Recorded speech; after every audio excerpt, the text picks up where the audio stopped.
Hello दोस्तों, मैं एक बात कहना चाहता हूँ, गौर कीजिएगा।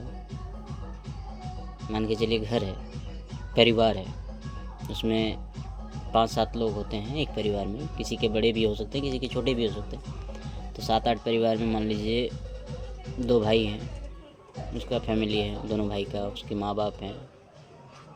2 भाई के बीच में एकता रहती है तो घर मजबूत रहता है।